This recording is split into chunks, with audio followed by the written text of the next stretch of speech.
4. With Ben? Yeah. Oh. Yeah. Okay, you can be done by 3:30 today. Yeah. I also therefore need your list before you go. Oh. Because I'm going to do Bike People for an hour before tonight's show. Oh. Yeah. I was going to go see Bike People all night, and then Paddy fucked me by cancelling. He is a the bastard. show. He is a big old bastard like that. Today, we're a day behind, aren't we, really? We're a day behind everyone else. Are we? Well, yeah, loads of people talked about this yesterday. Oh, yeah, well, and they asked me about it on the stream. Yeah. But I'm going to be honest with you. I'm going to be frank. I'm going to be straight. I couldn't give a fuck. Oh. Because I suspect that all the rules that are released right now are probably going to be slightly different for 11th. They're going to be similar. They'll be the same almost, but there'll be tweaks and changes. And so I don't really know. Like, you can look at the Defiler and go, he looks really good. And then go, actually, the way that 11th works, it doesn't. He's not very good, or vice versa. He looks really shit, and you're never going to be able to put him anywhere because he's got 160mm base. And then 11th comes out, and they've half the amount of terrain. You're like, oh, actually, he's much more viable. Yeah. So I flat don't care, right? Oh. I'm going to be honest with you, chat, straight up. Rude. Joe, however, really fucking cares. Oh, I didn't turn. Happy Easter weekend, lads. Thank you, Si. Thank I love you. So, am I allowed to tell people what you're doing right now? Fingering? Is he fingering? It's like the opposite of that, really. Am I allowed to tell people? Get them all backing you, supporting you. Reporting him, is that what you said? Supporting. Oh, I thought you said reporting. I mean, they might report him. I don't know, he's just... There you go, big, we're back. There's low audio for everyone, sure. So he's getting his penis chopped off. Wait, what? His penis chopped off. He's getting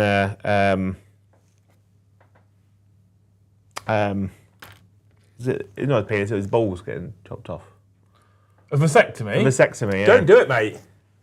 It's already done. Oh, okay. Oh, it's already done. Hopefully that means you had a better experience than me then if you're sat in here talking about it, because I did not have a good experience. Yeah, let's not talk about your experience at lunchtime.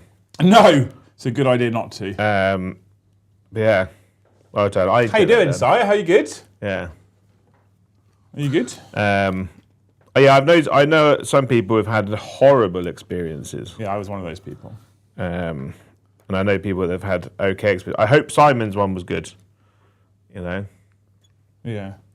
But, is this a GW thing? Is Microsoft? The audio levels are fine. I'd suggest turning your thing up. yeah. I think it's a you problem. Turn your volume up. Turn it up loud. So today we're going to talk about the stuff that was released yesterday in the form of the new detachment rules. We've kind of already seen the unit rules. I don't know if we need to really cover that much in terms of the Games Workshop already showed off the Defiler. They already showed off Canuck Var. They already showed off the Mutilators. So realistically, it's just detachment. It's just detachments, right? But there is one other super important thing we do need to talk about. And when I say it's super important, I mean it's super important to me. And so that's why we're going to talk about it. They updated the Tyranid Prime with Lash Whip, right? That baller model. It is a very nice model. You got me one. I built it. It's very nice. I got Wing Tyranid Prime off eBay for £4. Bargain. And I've converted it. Has it turned up? With the spare bits. Well, the first one I ordered didn't turn up, so I had to cancel that one and get a new one. But I had a spare Ravener Rending Claw, and I had a spare Warrior Lash Whip. So I got two. I'm kind of like, do I get a third one? Because they're 60. They dropped 20 points. Yeah, they're cheap now, right? They're 65 points now, and the important part that really matters is that they. So before he had 4 attacks, 8 attacks, or 6 attacks in. The 4 attacks was damage 3, the 6 attacks was damage 2, the 8 attacks was damage 1, and you had to pick one. They've now changed it so that the Lash Whip is extra attacks, which is the damage 1. So he just gets a free extra 8 attacks now at damage 1. That's good. With strength 5, AP 2, damage 1, 8 attacks with sustained hits. Yeah, but they're extras, right? So it's good. Yeah, so you only have to pick between the 4 strength 9, damage 3 attacks, or the 6 damage 7, 6 strength 7, damage 2 attacks. Damage 7 would be well. So it got much better. So I'm building some Horma gaunts today. I've got 40 built ones at home, and I've got 20 here, which I want to get done today throughout the day, because I kind of want to pick up another 4-pound Warrior Prime. Okay. Because then I can have 3 units. It's very Space Marine 2, having a big horde of gaunts with a warrior with it. Aesthetically, it looks very nice on the table. He does give them Blood Surge and sustained hits, so it's not terrible. Yeah. And I think I don't have any small. I don't have horde. Like I don't have gaunt horde. I've got big stuff, not little stuff. So that's important, and I'm glad you all care about that. They also fucked the Twin Lance, didn't they? The Twin Lance got changed. I say fucked. They're still incredible. They're still amazing. What they did was fair. Yeah, I agree. They took a unit that was S tier and made it A tier. I agree. I still think it's borderline S tier.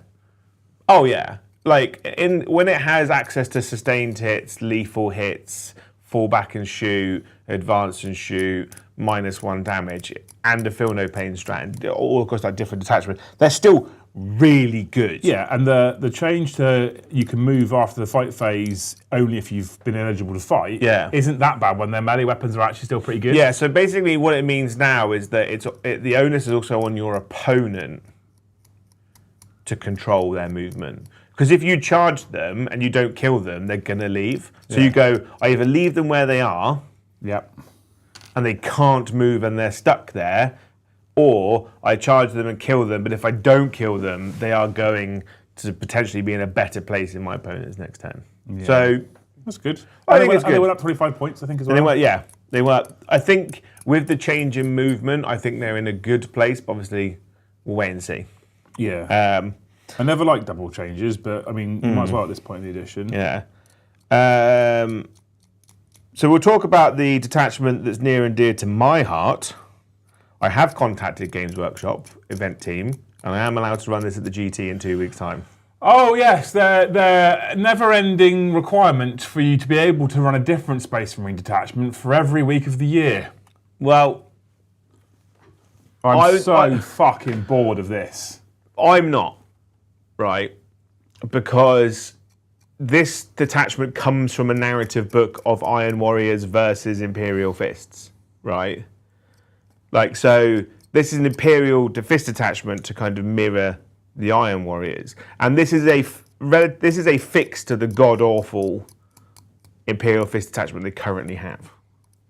I kind of think if they're going to change old ones or make better versions, they get rid of the old one. But originally, no one's playing the old Imperial Fist one. The new one, the Ceramite Sentinels, is very, very good. Each time a Adeptus Astartes model from your army makes an attack, if that model's unit is within a terrain feature, the important part of that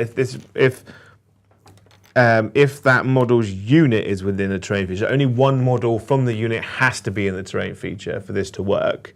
But if you're a vehicle, you have to be in the terrain feature. You have to be touching it. You re-roll a hit roll of 1 and a re-roll a wound roll of 1. It's pretty spicy. It's pretty good. It's to represent the Imperial Fists entrenching themselves in a building kind of thing, which I'm a big fan of. And Whirlwind's a big fan of those rules as well. The two that I'm taking. Dickhead. Yeah. And then the other one, Adeptus Astartes units from your army gain the entrenched keywords, whilst all of the... I kind of wish that... I like entrenched, but I also kind of want to have the... what is it when they say that? Go into in the games where you go into a building, you fortify a building. Yeah. You get that keyword while all of the following are true. So you have to do all 3 of these things, and that unit is within a train feature. That unit is not set up on the battlefield this turn, so it can't have deep struck.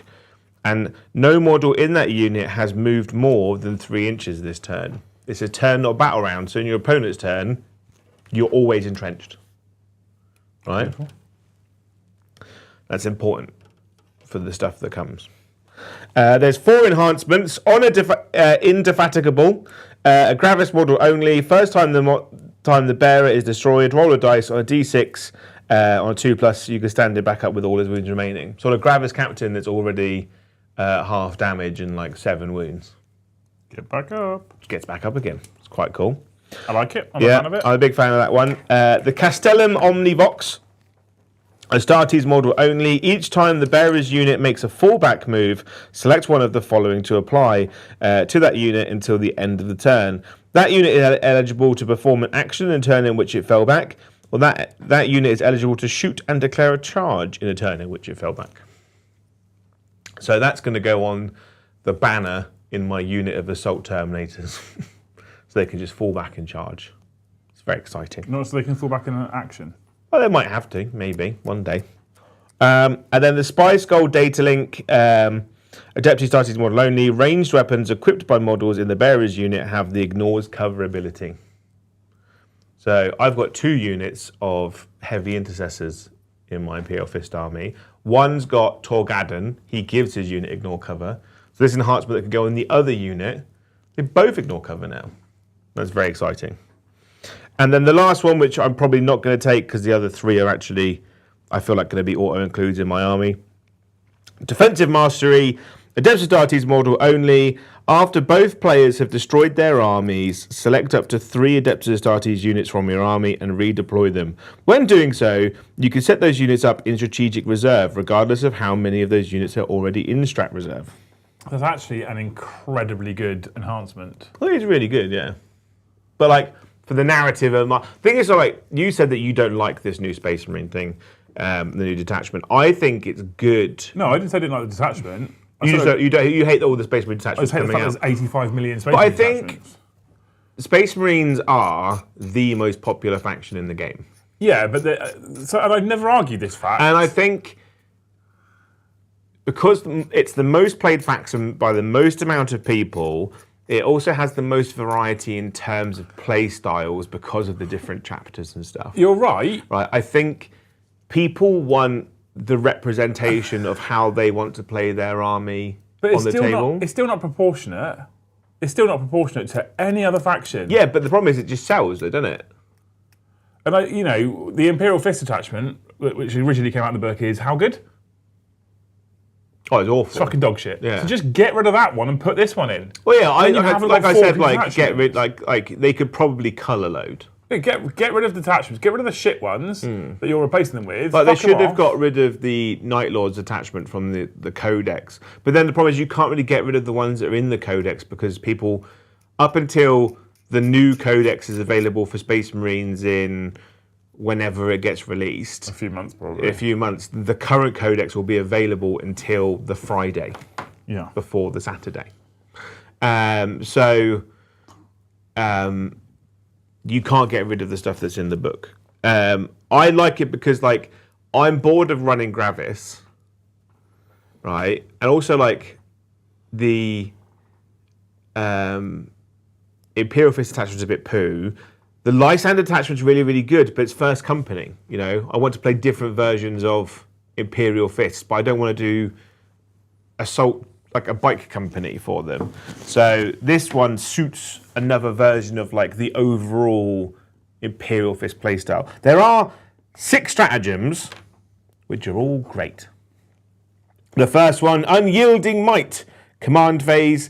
The Adeptus Astartes unit from your army that is within engagement range of 1 or more enemy units. Until the start of your next command phase, add 1 to the control characteristic of models in your unit.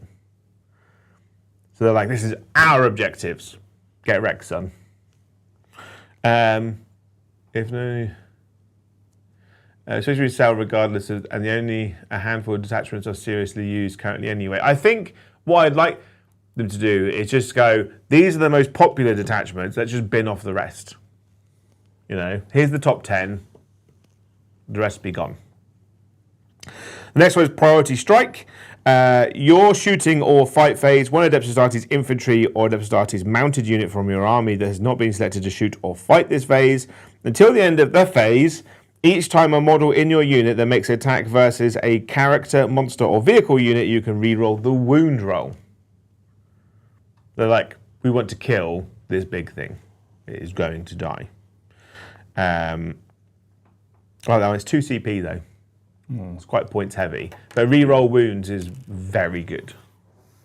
Although, like mounted, what mounted stuff is there in Space Marines outside of Outriders? Because Outriders already have reroll to wound on shooting anyway. Is there anything? I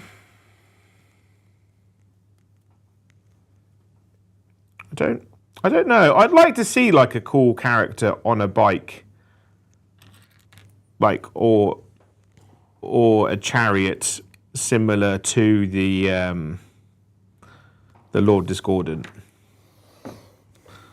I feel like that's something that's missing, you know? Something that's missing from actual Space Marines is like a chariot mounted, like a Cato Sicarius is a good character to put on a chariot because I feel like he's the kind of person that would lord it over other Space Marines. Yeah, you would. He's a brick. Yeah, so that's what I want to see. The other one is Armour of Contempt. We all know what Armour of Contempt does. Contemptuous armour. Yeah. Stand to the end. Fight phase just after an enemy unit has selected its targets. It's a fight on death on a 4+. But if you are entrenched, it's on a 3+. So you always fight on death on a 3+ in your opponent's turn, which is good. Another one, augmented targeting. Your shooting phase, you either get sustained or lethal hits. But if you are entrenched, you get both. Like, and I think that's... I could put that on a Whirlwind because it's not inventory locked. So Whirlwind could have sustained and lethal versus like the Oath target, so re-rolling all hits. And re-rolling ones to wound. Oh, the Marines get the ATV. Yeah. Oh, how should we forget about that? Yeah. That old chestnut. That old Scrinton. I don't think I've ever, like, since the ATV was released, I don't think I've ever owned one. Or have any real wish to own one. It's just a Mario Kart. I've got to build this fucking Vexilla. Yeah. And I am absolutely, completely and utterly dreading it. Oh. But this is literally what they paid for yesterday, was to see me struggle with this thing. Yeah. Skill issue. I don't know if you've seen the contact point, Jay. I have. I kind of want to just put the spear on and just not have the Vexilla. I wonder if he doesn't have the spear, does he then But not they get the paid attacks? for the Vexilla. Yeah, but then he doesn't get his spear. Yeah. And if I had a custodian with me, I'd rather he had a spear than a flag. I kind of wish that, like, Custos could redo with a back banner, but they don't have a backpack, do they, per se? Not really, no. And then evasive repositioning. Your opponent's shooting phase just after an enemy unit has shot. Wind up to start his infantry or mounted unit from your army that was selected as a target of one or more of the attacks. Your unit can make a normal move up to D6 inches. Or if that unit is entrenched, you can re-roll the D6 to determine how far you move. So the thing is, if you move over 3 inches, you're no longer entrenched. Okay. Right. So got a waddle. You're a waddle. So you could re-roll it because you are entrenched. If you roll a 1, you might roll a 3, and you just roll 2 point, and then you just move 2.9 inches, right? Mm. You don't move. You move like 1 millimeter less than 3 inches, and you're fine. Yeah, I really like that detachment. I think it's really cool. I think it's really narrative for Fists. I do think it's a very good detachment for Templars as well. Templars. Because it means that Templars can then get access to some shooting units that can stand in buildings and be helpful and reliable. Having a unit that can just fall back and charge at any time, being able to redeploy units is really, really good. Fight on death is great. I think for fifth, and also like having, because when you charge into an objective, it means that Sword Brethren are hitting on 2s, re-rolling 1s, and re-rolling wounds, which is nice. I think it gives them access to just better rules. It's much nicer. Yeah. Yeah. I mean, I think it's a cool detachment. I just irritated that there's yet more Space Marine rules coming out. When the Warhammer 40k will update, if your app hasn't updated, you have to go force update it. Like, so if you're on Android, you have to like go into information and then go into where it says in the store, and then the store says update. But the new detachments and new units aren't on the app yet because they are released with the new book. So they won't come out until the app updates for the book release, which it's usually either the Tuesday, Wednesday, or Thursday before the Saturday it comes out in stores. They never keep it consistent but it's always the Tuesday, Wednesday, Thursday. But if you're doing any events that are coming up, you can use the detachment because Games Workshop has officially released them. So if there's like a cutoff date that says like a week, you can use these even though the app hasn't updated. So if you have a Defiler already, you could just go to the Games Workshop website and buy a 160mm base and put the Defiler on that. Boom. This is going to fucking suck dick. Well, don't do that. Just build the model. Are you sure? Yeah. So yeah, I really like that detachment. I was hoping to use it today, but Tony's working downstairs today, and we're going to do our Imperial Fists versus Iron Warriors on Tuesday. We're going to use the new map, the board he's done. All right. We're going to do board reactions game. Okay, that'll be a challenge for me. Why? Because it's bigger than what we normally do, so I have to change the cameras. You have to like zoom out, right? No, it's a bit more complicated than that, but it'll be fine. Zoom out. Right. And but the thing is though, because I'm in a building, am I always entrenched? I'm not going to say yes now without him being here. He can't defend himself. I'm always entrenched. And he's going to be using the new... What rugby team do I support? I'm a Bath rugby fan, Gareth.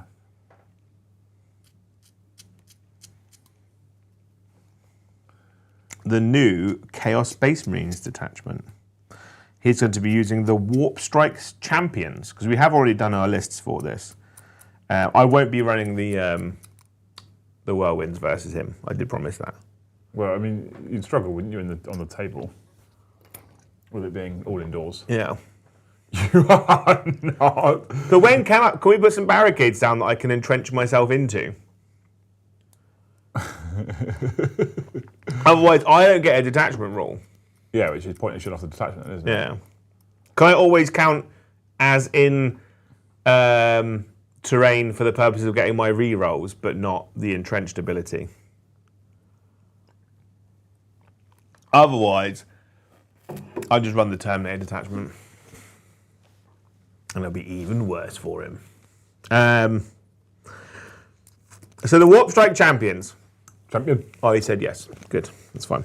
At the end of your opponent's turn, you can select a number of Heretic Astartes, Terminator, Obliterators, or Mutilator units from your army. So basically the new models. Excluding those that are within engagement range of one of my enemy units. The maximum number of units you set depends on the size. So strike force up to 2. So 2 units can get sucked off into space. Once you have made your selections, remove those units from the battlefield and place them into strategic reserves. Right, and then, so basically you just uppy downy Terminators. After my complaining to Games Workshop the other day, by the other day I mean Tuesday, that there's no detachment, there's nothing I really like about Chaos Space Marines, I was looking at the detachment, I thought it could be good. I wrote a list which was very similar to the one that Tony had submitted. I don't think this detachment is as good as the other one we'll talk about, but this is my favourite one because Terminators. Infernal Fulgurite, Heretic Astartes model only, excluding damned models, so not cultists. Once per battle, you can target the bearer's unit with the rapid ingress stratagem for 0 CP and can do so even if you've already targeted a different unit with that stratagem this phase. And that's good, because then it basically means that you could rapid ingress a Terminator Lord into the table with a unit of Terminators, and he can still use his own 0 CP one to do other stratagems, or you can use it on a Librarian in like a Sorcerer in Terminator armor who doesn't have the ability to do strats for free. I'm sitting here now for 10 minutes. That's exciting. Or you could rapid ingress a Chaos Lord for free because of his own ability, and then rapid ingress the Sorcerer, the Terminator Sorcerer in for free. So you get 2 rapid ingresses for free. It's very exciting.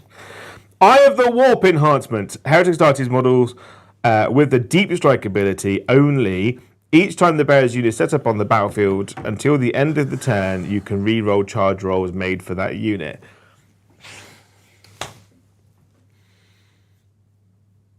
I don't think this is a good stratagem. Oh, really? Enhancement, because this only works in the turn that you deep strike realistically, because you can't rapid ingress and then charge. Okay. Unless it's a heroic intervention. Which you then be able to reroll. Which you'd then be able to reroll, which is a 6-inch reroll, which is not bad, but this is like situational to the nth degree. Of course. So your opponent's lined up to charge your unit, and you've deep strike but directly behind it, but they can't charge. Which means that when they charge, you can heroic intervene. Super situational. So it basically means that you're trying to bang a 9-inch rerollable charge, but for free. It's okay, maybe on a Demon Prince, because the Terminator Sorcerer has reroll charges for free. The Chaos Lord has 0 CP ability, so he could also do it for free. So this could go on a Lord in a unit of Raptors or a Demon Prince, and that's it really. So yeah, it's super situational, maybe. Polychrome has suggested we should do this later tonight because he could fall asleep listening to Joe happily reading rules. Joe loves his rules. I do like rules. I just love this game. I think it's great. Akshor's Binding Runes. How to start his model with the Deep Strike ability only. The bearer's unit can be set up using the Deep Strike ability in the reinforcement step of the first, second, or third movement phase, regardless of any mission rules. So that means you could Deep Strike turn 1. It also means you can rapid ingress turn 1. So you could say if your opponent goes first and they kind of skirt and avoid the middle of the table, you could be like, ba-bam! Terminators right in the middle of the table. Suck it. Or a Chaos Lord with some Raptors. Because they can move 12. So you could be like in the middle of the table in a really good place. I think that's better than the reroll charges one. Ideally. And then Segula. How to start his model with the Deep Strike ability only. Improve attacks, strength, and armor penetration characteristic of the bearer's weapons by 1. So I think this goes on a Demon Prince. A Prince of Demons? A Prince of Demons, sorry. yeah. Because then he goes to like 7 attacks, strength, 9, AP3. In addition, each time the bearer's unit is set up on the battlefield from reserves until the end of the turn, improve the damage characteristic of the bearer's weapons by 1. So if he does bang a 9-inch charge, he goes to damage 4, or a shooting attack goes to damage 3. There is also an argument to put that on the Terminator Librarian because it makes his Emperor Palpatine attack better. Because let me have a look. Did I make a list the other day? I'm still fucking knackered. Thank you, by the way, everyone who's doing it so far. This is the start of the month. The start of the month, like I said last night, means that YouTube numbers all go to 0. We try real hard again to get you all to part with your hard-earned cash to support the channel so that we might be able to pay ourselves, pay Joe, pay me, at the end of the month and be able to then afford all our bills, which is not it's not fun nowadays trying to do that, and I'm aware that it's also not fun for all of you. So thank you to everybody who's gifted so far. We're on 21 new members right now. If you've got any opinions, questions, anything about any of the new rules, or you want to talk about anything at all, you can stick it on a super chat for us. If you do that, a big colourful box comes up. We'll read all of them in a bit, and we'll go through all of them, and we'll discuss them. If you gift memberships, 5 or more, you'll get yourself a Joe Hope. If you're not already a member, becoming a member also supports us. Remembering that with the exception of very, very, very, very few pre-roll ads on demand content, we are 100% a community-funded channel. So we're all funded by your memberships, your gifted memberships, and your super chats. We're not funded by anything else. We don't take sponsorships from other companies. We don't do paid ads for other companies.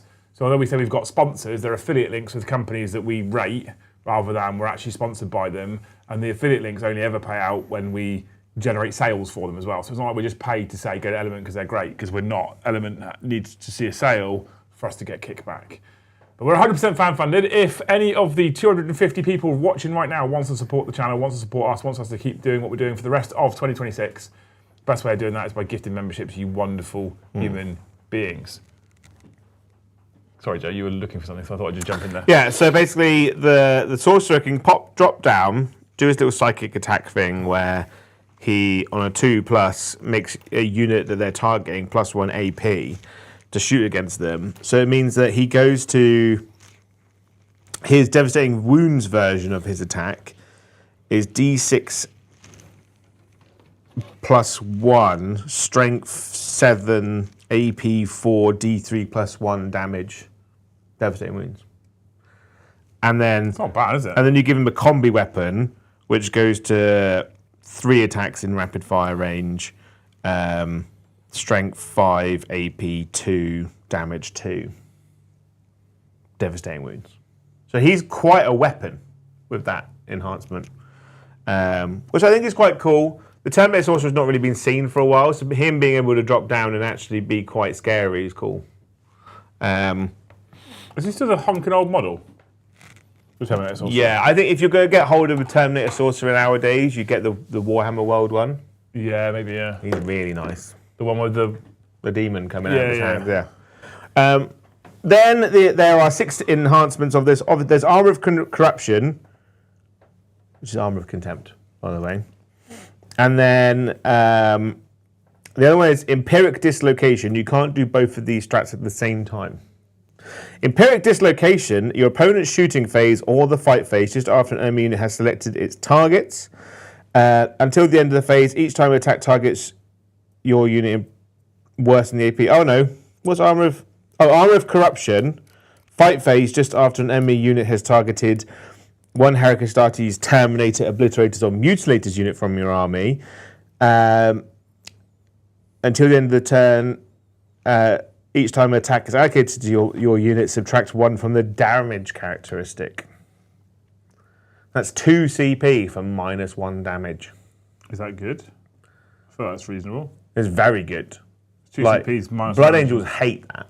Yeah, it's 2 Ultra CP for hate -1 damage is what Wild Eaters have got, and it's good. Yeah, if you've got a Lord in the unit, in a unit of Terminators, it's only 1 CP. Yeah, that's nice. And is it like -1 damage on a unit of Terminators with 3 wounds is super good. I'd spend that 2 CP on like Abaddon's Terminator unit. It's really good. Because then it means that he's not going to get 1 banged. Because everyone just has the ability to kill Abaddon nowadays. But also like on Obliterators and Mutilators, putting damage 2 to damage 1 on a 5 wound model. So good. So good. Or even damage 3 to damage 2 means that 3 have to go through instead of 2. Which makes a huge difference. Yeah, it's huge difference. Like if you think like a unit of Sandguard going to damage 1 will struggle to kill 2 Mutilators at best. They might kill 1. Thank you, chat, for picking it up. I appreciate you all. Yeah. Warp Flicker. Terminator, Obliterator, or Mutilator unit until the end of the turn is eligible to shoot and declare a charge in a turn in which it advanced. Obliterators and Mutilators moving 5 need that big time. Terminators need it because they're also move 5. It's good. It's good soup. Warp Tainted, your movement phase, one head society's terminated or mutilated unit from your army. That they sticky an objective, basically. If they're on objective, they make it theirs, and then they can leave, which is also needed. And it's super important that's in the movement phase. You can do that at the start or the end of the movement phase. It's nice. It's nice. Or you could move a unit onto an objective and then move another unit onto an objective. Now you out OC your opponent, and now you hold it, then you sticky it. It's good. Siege Breaker Strike. Oh, it's a man. A man is coming in. It's your coffee man. Yeah. It's the reason why Man you don't. boy. It's the reason why you don't like Tuesdays and you do like Thursdays. Yeah, I did say that. I don't like it when you're not here on Tuesdays. Yeah. Yeah. I said Tuesdays is shit. There's a severe lack of coffee orders coming from this room. Yeah. Yeah. Dan, for those you don't know, Dan is our main barista down in Hobby House downstairs, and he just walked in the room. That's who Joe's talking to. I know you can't hear him. He's not here on Tuesdays because downstairs is closed, which means that Tuesdays is now the worst day. Because I don't get pumpkin spice latte, so... It's true. He gets really upset about it. Yeah, I get pumpkin spice latte year round now, but only on Thursdays. Joe, am I putting the Vexilla on or am I putting the Spear? Yeah, don't be a coward. I've made the Vexilla. Yeah, don't be a coward. I feel like it's okay. Let's stop flopping it around. I don't know if I want to do it on. And then, so ignore cover, super good.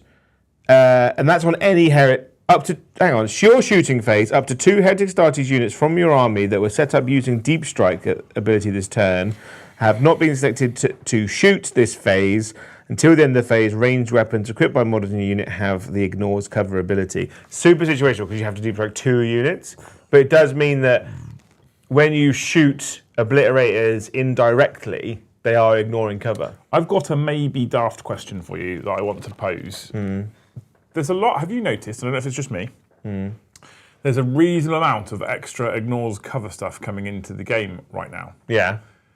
I think this is a prep for 11th. Oh yeah, because there's more terrain. And I wonder if ignores cover is going to get round some of the new terrain stuff they're going to do. I think so, because obviously now I don't know for officially, but some, not all objectives are going to be in buildings, or they're going to be buildings themselves. So you're going to need to dig those people out. Yeah. Yeah. And then some Tau people are like, wah, objectives are in buildings. And you're like, your army does not give a fuck about terrain. Yeah. You're the only people that shouldn't be crying right now. Bloody Tau players. I like Tau, sharp. Yeah, I lump you in with the same people. Thanks, mate. I've lost my little leggies. 44. Hang on. The Coffee Man, that's his name, yeah, that's his official And then the other one is Portal of Spite. 1 CP, your charge phase. If you deep struck this turn, until the end of the phase, each time your unit declares a charge, if the closest eligible enemy unit is selected as one of the targets of that charge, add 2 to the charge roll. So it's only a 7-inch charge out of Deep Strike. So the abilities where you get bonuses, so that sorcerer unit where you've got that absolutely cracked out sorcerer can now Deep Strike. Oh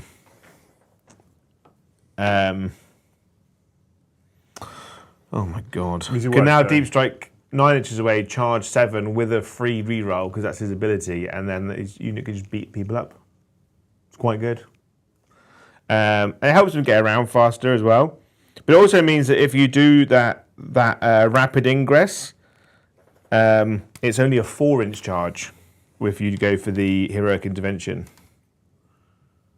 Where's the other legs?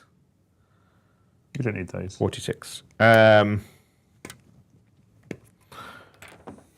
40s. The good thing about the Hormagaunt sprue is you don't need instructions really, because well, your opinion is you don't need instructions for anything. You said this before. You said this basically before, pretty much. Yeah, but this one's really good because they go body 1, one side, 1 leg 2, 1 leg 3, 1 arm 4, 1 arm 5, head 6, and then next body 7, left. So you could just find the body and then just count up. So you get the head. Yeah. And sometimes you don't even need the head to be involved because all the heads fit on all the bodies. It's very nice. Oh yeah, so I really like that detachment a lot. It means that mutilators uppy downy because they need that help to get around the table. It's like a deep strike in, charge 7, beat something up, sticky the objective, leave, that kind of stuff. I quite like them. I like the detachment a lot because it gives your MSU hard hitting army the ability to be just all over the place. And yeah, I like it. I like it a lot. Yeah. And that's the one Toby's going to run next week. The other detachment, which I do think is slightly better, so obviously the first one was the mutilator detachment. This new one is the Defiler detachment. Defiler? Hardly know her. Soul Forge of Baboons.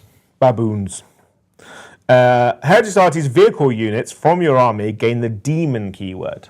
Maybe today's ignores cover will ignore tomorrow's 15-inch loan-up hiding wall. Oh, I wondered. That's what I'm sort of thinking. Is there going to be an interaction where it kind of doesn't make it 15-inch loan-up anymore, but maybe it makes it like 24-inch loan-up? I don't know. I just wonder, Ben. Anyway, sorry, carry on, JJ. So this one makes all Chaos vehicles in your army, or Heritage Astartes units in your army, demon units. So Hellbrutes get the demon keyword, Vindicators get the demon keyword, Vindicators, Land Raiders, right? Rhinos get it as well, which is cool. I can't remember what other vehicles that aren't demons. It's a very shallow pool for units here, for vehicles in that army. Heritage Society's vehicle, Lord Discordant, and Vashtor Arkanfane units from your army gain the Soul Forge keyword. Soul Forge units from your army have a 5+ invulnerable save. That doesn't matter for the demon units or Vashtor because they already have an invulnerable save, but it does mean that your Predator and Vindicator now get an invulnerable save, which is cool. It means your Rhinos get an invuln as well, so it means they're harder to kill, which is cool.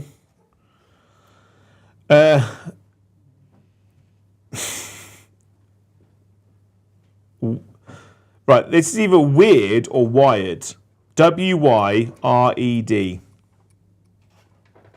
Are you wired in or are you weird in? Wired in. Wired. I assume because it's demon engines or something. Wired. Weird. It might be weird because the next bit is Jinn, Jinn, but not Djinn, like the mythical beast. So you're either weird Jinn or wired Jinn. But I guess you would be wired in. Why did you say wired in? Anyway. Enough of that silliness. Yeah. Heritage Society's model only, excluding damned. At the start of your command phase, if the bearer is on the battlefield, roll a d6, adding 1 to the result if the bearer is within range of an objective marker. On a 4+, you gain 1 CP. Which is not bad, because Chaos Space Marines don't have a vast amount of CP manipulation. Extra CP is never bad. Yeah. And on a 3+ if you're on objective, which is cool. Cybinfernal Font. Easy for you to say. Heritage Society's model only, excluding damned. Models in your bearer's unit have the Soul Forge keyword. Oh. That is exciting, because you could take a Chaos Lord in a unit of Chosen, and they all have a 5+ invuln. Oh, you mean they're actually close to where they should be? Yeah. Just for the big Lord and enhancement tax. You put a Master of Executions in a unit of Chosen with Fabius Bile, and then they all have a 5+ invuln. That's very good. Spicy meatball. Mark of the Soul Forges, Heritage Society's model only, excluding damned models. Each time the bearer's unit makes an attack, an unmodified hit roll of 5 scores a critical hit. What you could do is remove Fabius Bile, put in a Chaos Lord, put that on him. So now the unit is crit 5s with a 5+ invuln. Very good, very good. And then Warpsmith model only, add 3 inches to the range of the bearer's Warpsmith, master the mechanisms and enrage machines abilities. They wanted to see me suffer, Joe. Good. They wanted to see me struggle. They wanted to see me throw my tantrums like I did with the Lone Spear on Tuesday. What I've done is built Mr. Vexilla Man. So you can do it without being a little bitch, is what I'm hearing. Thanks, mate. just saying how it is. Thanks, Joe. Cheers, always, mate. Always supportive. Yep, always. Touch of the Archonvane. Best mate. Yeah. Any phase, one head started unit from your army, excluding damned unit. If it says excluding damned, I'm just assume that most of these don't involve fucking cultists, all right? One head started unit from your army that has not been selected to shoot this phase until the end of the phase. If your unit is selected to make a Dark Pact, you can select both abilities for that unit's weapons to gain. That's very cool. Because you get sustained and lethals without the need of having a Hellbrute on the table. But if you have a Hellbrute on the table, you get it, you don't have to spend the CP, so... I don't know what he's made, but it smells amazing. Balefire Boon! Your shooting phase or the fight phase. One Soulforge unit from your army that has not been selected to shoot or fight this phase until the end of the phase. Each time a model in your unit makes an attack, improve the armor penetration characteristic of the attack by 1. That absolutely loopy unit of Chosen I talked about, going to AP3.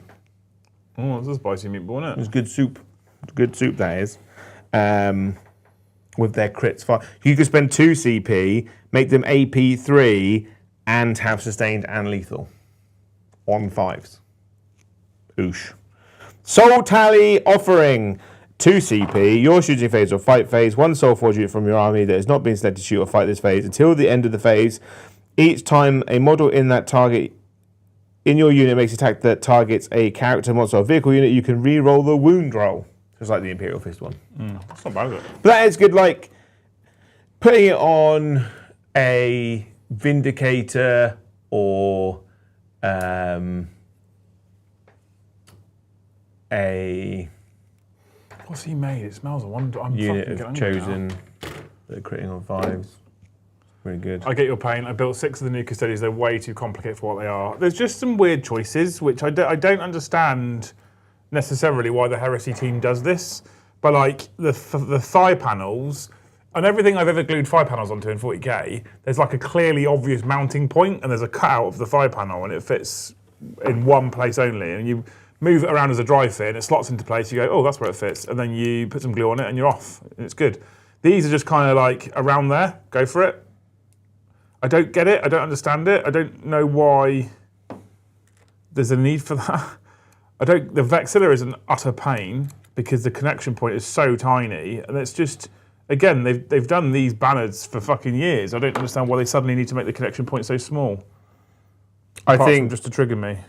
It's probably how the design through the CAD system probably works, and no one probably picked up on it until it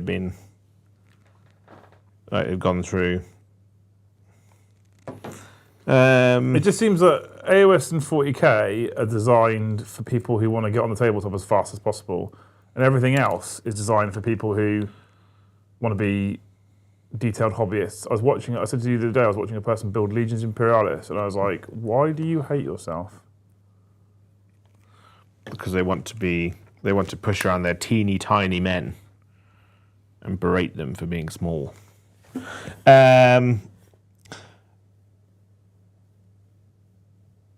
Biomechanoid regeneration. Your command phase, 1 Hextech unit from your army.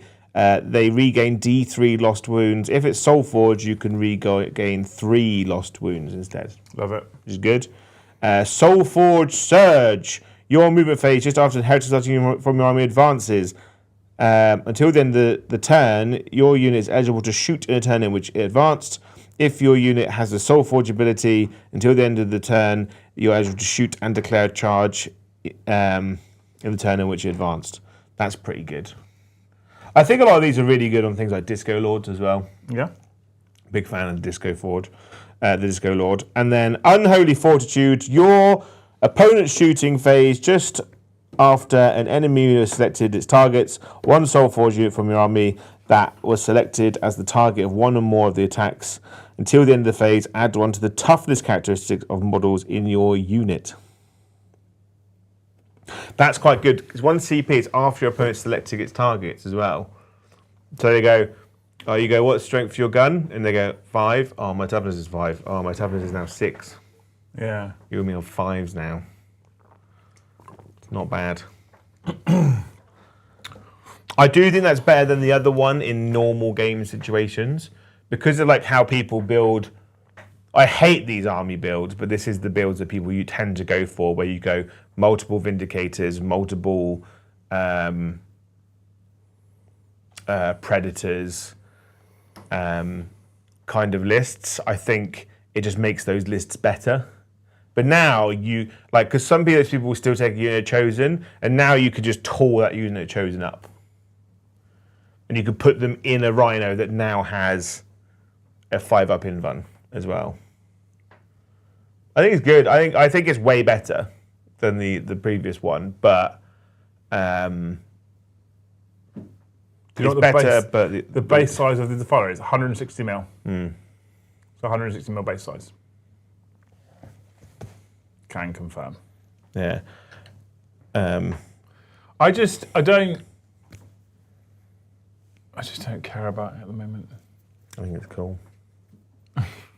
Love to know what you guys think. You can stick on a super chat for us. We've had like 4 super chats so far. So I think Vashtor buffs your stuff as well. Hang on. I hate the model for Vashtor. So at this point, we're going to jump into chat, and we will now. Let's see. Vashtor has got an okay gun. He's an absolute horrendous monster in combat. With 6 attacks, anti-vehicle, 4+, devastating wounds. But he's still strength 14 -3, damage 3. And then you can re-roll wounds for 2 CP on him as well if he runs into a vehicle and absolutely annihilate it. And his abilities, he adds 2 to the strength of demon vehicles nearby. So he now gives that to Predators and Vindicators, which is gross. Enemy units that want to shoot at him and -1 to be hit, and he gives them hazardous, and he is blown up when he's near a demon vehicle. So he just becomes infinitely better in that detachment as well. Pretty good. Is he good enough that you can now look past how ugly the model is? No. No. I mean, I have the model at home to build and paint. Yeah. Fair. So he will eventually get added to the army. I did consider running that army today. It depends on who's playing tonight, whether it's you or Tom. Because if it's you, I'll take guard. If it's Tom, I'm finding a 160 mil dinner plate and I'm putting both defilers on it. Just be like, hey Tom. Bloop. I don't know. Okay. It'll be, yeah. I feel like I should play, especially at the start of the month when I'm trying to beg for memberships. I feel like I should play. But I also can't be bothered. Yeah. So it's hard. It's a tough one. I'm tired. Yeah. Got a lot going on. We'll jump into chat right now. We'll talk to you wonderful people. Long and short of it is, we'll keep talking now for as long as you keep chatting, apart from Joe has got a hard stop to make himself beautiful at the barber's. And he'll come back and tonight he'll look like a different man. You'll be like, hey, who's this new handsome person that they've hired? Yeah. So Sai, Jay, thank you for the $10. He says, happy Easter weekend. You're amazing. Brian read that out to us anyway, but thank you, Sai. I love you. Hope your cock and balls are okay. Yeah. And if you've just joined, you'll be wondering why on earth I'm telling him that. Prudus, thank you for the $2. He says, keep Brian alive, not a chance. And then, off the bat, for the first members, right, Dirty Bird dropped 20 members. 20 members? From the Dirty Bird. I hope, Dirty Bird, that you get... when you wake up in the morning, there's a fried breakfast on the table ready to go. Every day. Love it. Thank you, Makari's Wank Sock, for the one gifted. Thank you. Thank you, Gareth, for the $5. He says, what do you call a cow with no legs? I saw this earlier. So Ground beef, Jay. I like it. Thank you for the $5, mate. Grim Witch Bun, thank you for 5 gifted memberships. Thank you. I hope that You get 1 million Easter eggs this weekend. Love it. Thank you, Zylek, for the 1 gifted. Thank you, Evan Tumanillo, 5 gifted memberships. Thank you, Evan Tumanillo. I hope that you have a lucky necklace made of bees' knees. Of knees of actual bees? Yeah. But they died. They died. Like, you didn't kill them for it. They just died of natural causes. Do bees have knees? Well, that's where the saying "you're the bee's knees" come from. Do they? I don't know if they actually have knees. Thank you, Cooney, Mr. the Cooney, no less, Yeah. for 5 gifted memberships. Thank you, Cooney. I hope that this year's Call of Duty is the best Call of Duty ever made, and you get invited to the Call of Duty launch party. Oh, I love that. Yeah. That's a great one for him.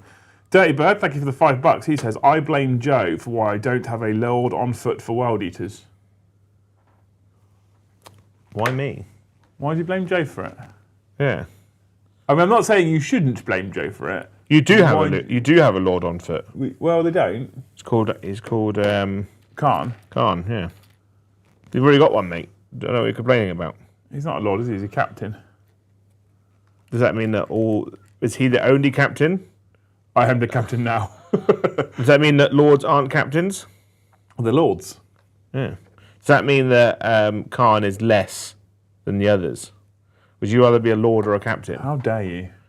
Well, this is what they're implying, is that Khan is lesser than the other How dare you? worldiers. Deeks, thank you for the 5 gifted membership, Mr. the Deacon. Thank you, Deeks. I hope that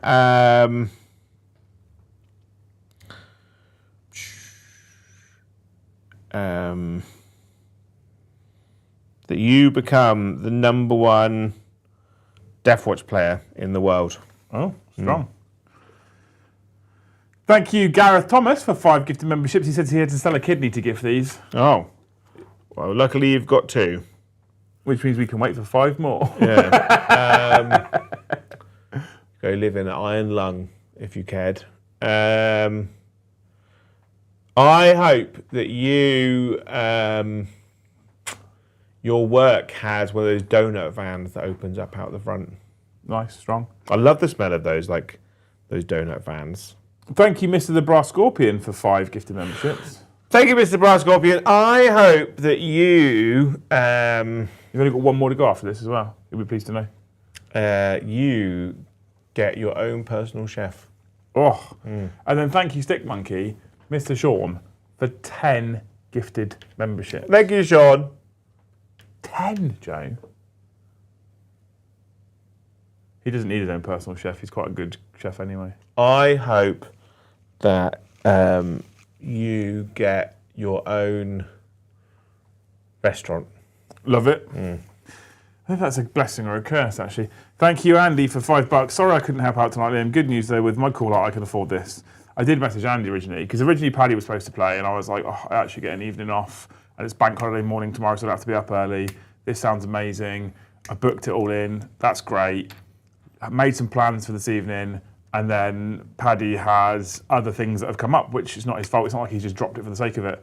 And I'm like, cool, I need to find someone to fill the gap, and no one was around. So I'm like, right, then I guess I have to step in because we can't not do it. Because Joe was like, do you want to cancel the show? I was like, I can't not do a show. I can't complain about revenue and then not do a show. So, True. So thank you, Andy. So I messaged Andy, I messaged Adam, messaged you. No one was forced. Well, I was already coming, so Yeah. I need to find a couple more volunteers of people that are good at the hobby, good on camera, and aren't just creeps. fair. Rare in our community, innit? So thank you, Andy, for the $5. I've just seen what's happened in chat as well. Rossoneri, thank you. We'll get to you, you utter legend. So suffice to say, Joe, we've now smashed through the membership target for the day show. Oh, lovely. If we keep going and do the nighttime target as well, then maybe I'll just give Joe the night off leading into Bank Holiday weekend. Oh, that'd be nice. Yeah, we could do that. I could give him the night off, chat. I could give him and Tom the night off into Bank Holiday weekend. We could all have a nice chill time, and you can go away tonight feeling good in the sense that you've paid for us to have a night off. It is a thing we could do. Just throwing that out there, right? Mainly because that's really what I want to do, but I'm just throwing that out there. Everchosen, thank you for the 10 Australians. Versus Tom, please make the Abbey Hellbrute Castle into Pact Bound with 2 Defilers, Zeech Obliterators, and Khorne Mutilators if Tom's a melee army, or Slanesh if he's playing ranged. Well, that's a great idea, but there's no point using Pact Bound when we probably want to show off the new detachments. Yeah. So that'll probably come. We won't do it tonight, I don't think, but Liam apparently wants to work with non-creeps, but works with Joe. Make it make sense. Well, when I hired Imprinters, I didn't know. And then UK law means I can't just get rid of him. And I might love him a little bit as well. I like it when the people that watch us are really horrible to me. Well, the people that watch us watch you be really horrible to me, so... I don't know what you're talking about. But it's different, right? I work for you. Where the strangers on the internet I've already are horrible to fucked me. it, haven't I? This is going to be a problem, this banner, I can see it. Let's get a little bit of glue on there, mate. Really solidify that joint up a little bit. Legs! Where have they gone? Yes, I would love an evening off chat. I'm just throwing that out there. I am incredibly fucking tired. I'd like a nice long weekend. That would be great. Which isn't a long weekend because I'll still have to do After Dark tomorrow night. I've still got to work here in Hobby House on Saturday. And I've still got a football schedule on Sunday, but hey. Brass Scorpion, thank you for the $20. He says, I am now in that same boat, Joe. I'm going to have to build and paint my Vashtor. Happy Easter from Upside Down Land. Joe hates the Vashtor model. I think it's awful. But they keep making his rules good, and then he gets tempted. And then he goes back to start on that Vashtor model and hates the model. And then he reads the rules and gets tempted. Yeah. that's Joe is a person, I'm sure he won't mind me saying this, Joe is a person who, for the most part, won't just take units because they're good if he hates the models. Yeah. He'll find alternatives, he'll kit bash, he just won't take them. The only exception to that I can think of at the moment is the big Centurions and Space Marines, and that's literally because you lot paid for them. Yeah, I wouldn't have them. No, literally because you lot paid for him, he's got these Centurions for Space Marines because he hates the models. Yeah, So- I'm currently... I keep eyeing up Saturnine Terminators for my Imperial Fists, but then I'm like, Centurions might go away, and then I've just wasted my money. I have waited for the kind of, I don't know, Fulgrim, Vashtor, something else, Void Dragon. Like, can I have all these kits so I can make my own Vashtor request to come in? I've been waiting for that, I'll be honest. So, Nah. no? I'm not sure how I feel about, after seeing the artwork of Peter Arbo, I'm very on the fence with him. I think he looks amazing. I did a stream about it last night. Like, I'm so surprised that you're so meh about it. Yeah. Because I think he looks fucking incredible. But hey. He just... I don't know. I just don't like that version of him. I feel like at that point he's a failure. He's failed in his quest. I've been sent an image of the heads from the new Defiler kit.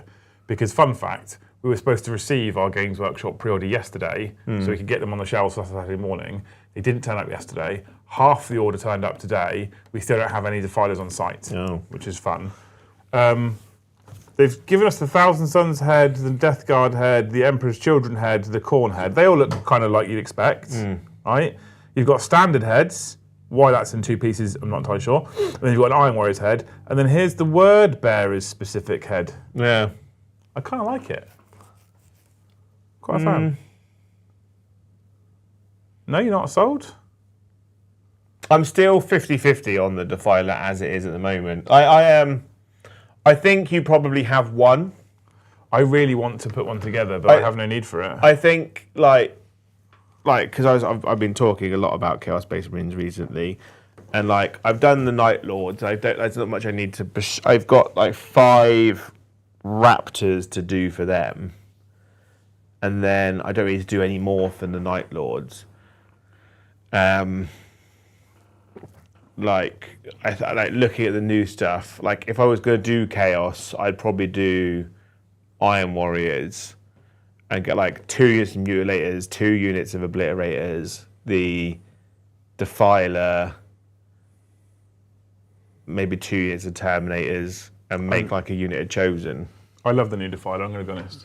I've got like back there. I've got Havocs. I've got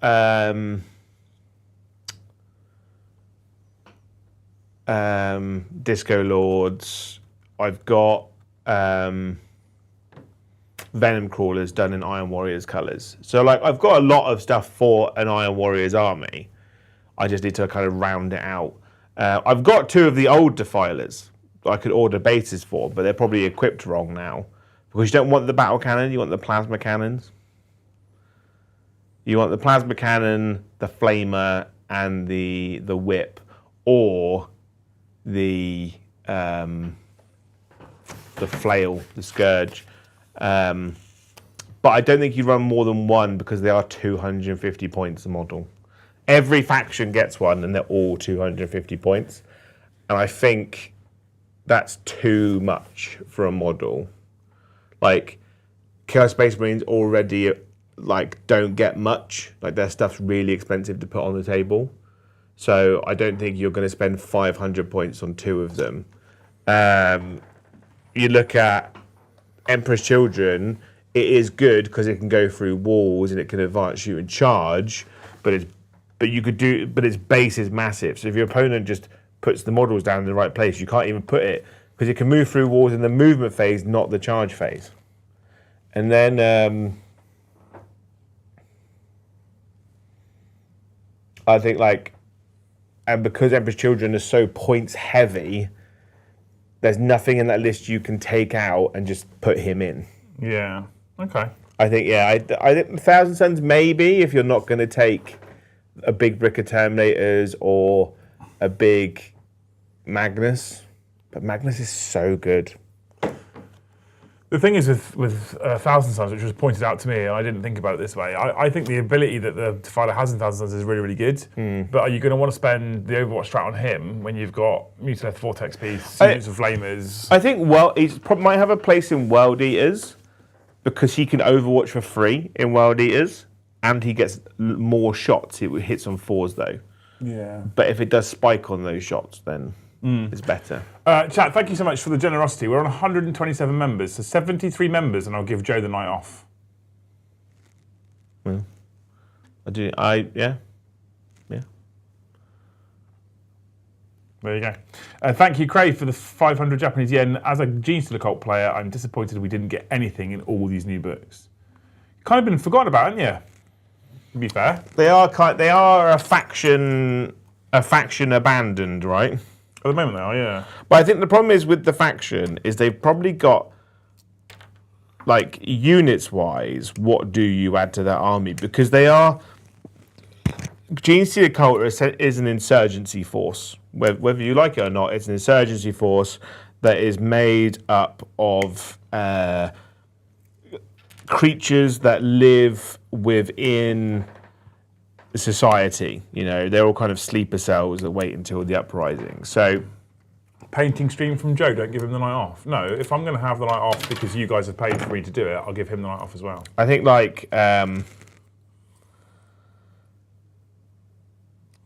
like give memberships if you don't want to see any more of Joe. Give memberships if you want to see a well-rested Joe on Tuesday. Just be crazy happening weekend. It won't be. I think. Like realistically, you've got Gene Stealers in Gene Stealer Cult. You've got the units of people that look like people. You've got the units of hybrids who are like half people, half Tyranid, and then you've got the cars and stuff. Like, I don't know what you add to that force apart from more characters, and that is an army that's already swamped in characters. I think ultimately what you'll probably see with Gene Stealer Cults going forward is they'll just get more access to Tyranid stuff and more access to Guard stuff, and that'll be it. Yeah, I think they're just a pretty well-rounded army as it stands. The only thing that the Games Workshop can really do is just re-release stuff. Or... what I'd like to see with Gene Stealer Cult is they get access to more of the really fucked up Gene Stealers from Necromunda. If you get the night off, will you drive up to London to Sean's house to help him move? Oh God, no. Sorry, Sean. I thought I'd ask. Got a hernia, mate. He has got a hernia. That's a fact. That is in fact true. He's not lying to you. I got a doctor's appointment on Wednesday about sleep apnea. That's exciting. You've got sleep apnea, have you? Yeah. I thought my terrible sleeping was due with long COVID, but I actually think it's. I've talked to people who have sleep apnea.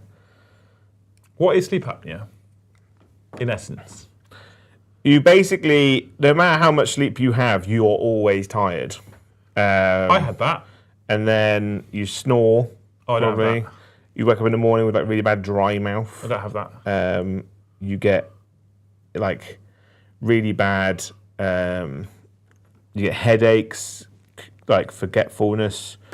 Yeah, I don't have that. Okay, so tiredness, depression. You know, it's a real wheelhouse of shite, to be honest. What if Joe drives to London and I cook him some food instead? Says Cooney. No. I think the driving to London bit is one of the biggest parts. When you have to pay £2 a litre on diesel, I'm not driving far. I wasn't sleeping, and it turns out it was low testosterone rather than anything else. But so maybe if it isn't sleep apnea, maybe get some blood work done. It's probably sleep apnea, because of everyone I've spoken to. They're like, oh, it's all the side effects that you get from long COVID, but more fun stuff. Okay. There you go. Well, see, you're also helping him because he's poorly and tired. Excuse me. Right then, Rossonero comes in like a big dick and said to try and calm some of those start of the month blues. Oh yeah. And dropped 50 gifted memberships. What an absolute hero! What a fucking giga chad. Yeah. I hope Rossonero that you get an Easter egg with Sydney Sweeney in it. It's a fucking big Easter egg, to be fair. Good Easter egg, I though, just isn't hurt it? myself by stretching. Yeah. Oh, thank you. Also, that's amazing, by the way. 50 gift is insane. Thank you so much. You're incredible. Like I said, it's put us onto 127 with the next 15 that came in as well. You're all amazing people. I love you all. We're probably going to have... They've stopped gifting, so we're probably going to have to do a show tonight, which makes me sad because I'm really fucking tired and now I'm in pain. I just hurt myself. Thank you, Cray, for 10 gifted memberships. 10? 10 from Cray. From Cray? Oh, fucking hell, what have I just done? I hope, Cray, that you have a full-scale, fully functioning siege catapult. That sounds amazing. I want that.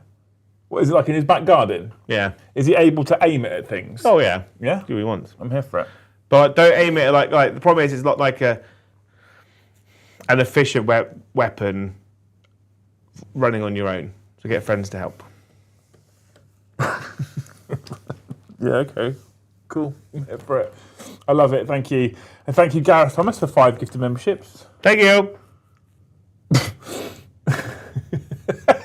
That's 5 more gifted. He sold a second kidney. Oh, okay. I hope that you get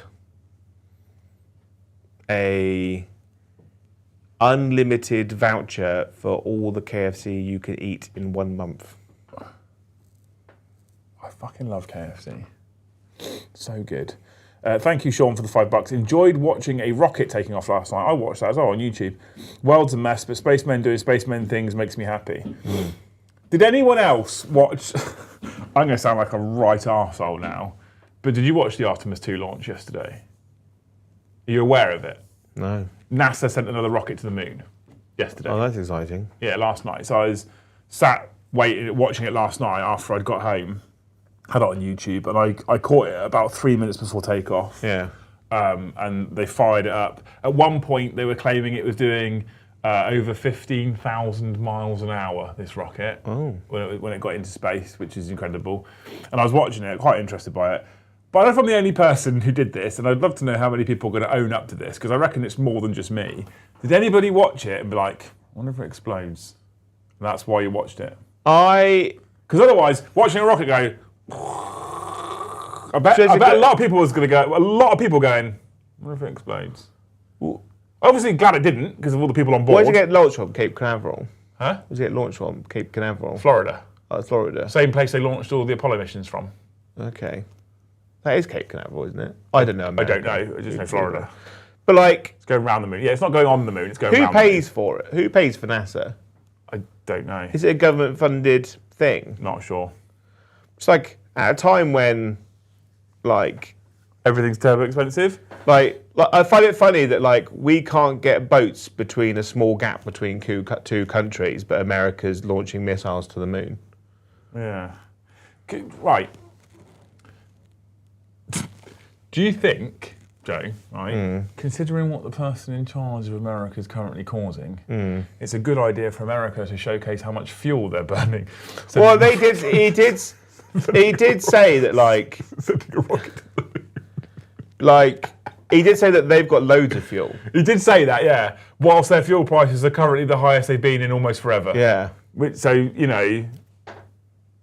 Cape Canaveral in Florida. I was right. Boom. Oh, okay, good. I know things. I was quite nervous watching Yeah. it. I sat there feeling nervous as this rocket took off on the off chance it exploded on camera. I think if it was going to during Trump, it would have exploded not in America. he had a very different target in mind. Yeah. Yeah. Anyway, so fucking NASA burnt a shitload of fuel that we all can't buy right now. Yeah. I don't know if it's actually fuel, by the way. I've got a fucking clue. I don't know how it works. But they fired a rocket up towards the moon. And I'm kind of with Sean, though, to be fair. There's a little part of it that is like, with the world going to shit and everything's all over the place, like, seeing these kinds of feats is quite impressive. They fired up into space. They're doing an orbit of the Earth to check all the systems. They'll then slingshot to the moon and they're orbiting the moon before they come home. But what are they looking at on the moon? They're like, well, it's the same we did 20 years ago. Cheese. Looking for cheese. Probably for cheese. Moon Nazis. Yeah. So Great film, Iron Sky. Watch I it. wouldn't put that film in my car. I'm obviously on the wind-up, chat. Jesus. I don't think NASA wheeled the rocket to the nearest gas station. I don't think that's what happened. No. For reference, just to make that very clear, right? Thank you, Sean, for the $5. Though. I watched it as well. It is fascinating. I thought it was quite interesting. Thank you, Jacob Ted Wells, for the 5 gifted memberships. You're a legend. Thank you. I hope that you get to build your own Wallace and Gromit style spaceship. Yeah. What does he power his one with? Probably more cheese. If he goes to get cheese, like, it's a waste of cheese. You might as well just stay at home. Depends. It might be different tasting cheese. I don't know. And then finally, thank you, Brandon Lagasse, for the $5. Lagasse. As someone who watched the Challenger explosion live as a young one, it certainly crossed my mind. I didn't think I'd be the only one sat there going, what if it blows up? And then I was wondering, like, because I watched it on the BBC YouTube feed, I was wondering if BBC would put it like on a 10-second delay. There'd be a delay, so if yeah. it blows, I go, boo. Although, I don't think they would. I think they'd show it. You reckon? It's numbers. Everything is content. They did have nowadays. 35,000 people watching live. Yeah, because that number goes whoop straight up. Do you imagine, like, if they've got the live feed? Because I imagine there's not many people that get access to that live feed because all the other news teams would be outside, like far away, watching it from a distance. So if you're one of the main channels showing that off, you're like, yes, we own the rights to this footage. Yeah, maybe. I don't know. I don't know. I wonder if like NASA would put a contract in place that says if it blows, you dump the feed, and that's written in. I don't know. Nah, they show it. You reckon? They show it. I did see people. There have been other tragedies, right, where people have made a lot of money from selling their mobile phone footage to news companies. I imagine the news companies like, oh, we could save so much money if we'd filmed this ourselves. You know? Maybe. Yeah. Anyway, thank you. You're all legends. You're amazing. We did get to 132 members, so I appreciate you all dearly. So new rules good? You're happy with them? I think they're good. I think the Chaos one allows for better variety. I don't know if it does replace like pack bound and stuff. Like I think mutilators are incredible in the Fabulous Bile detachment. I like the new Space... Because I don't run Space Wolves or Ultramarines, it's pretty slim pickings for Space Marine players.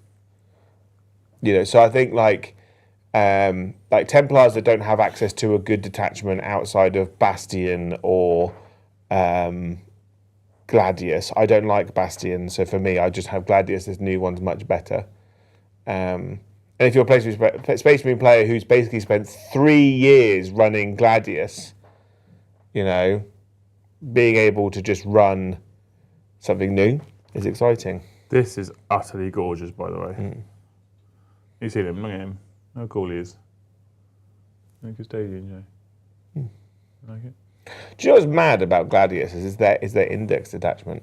Yeah, it's still the best Yeah. in basically the game. But then it's like, you look at Tyranids, right? Their best detachment is their index detachment. How much Gladius is winning major events?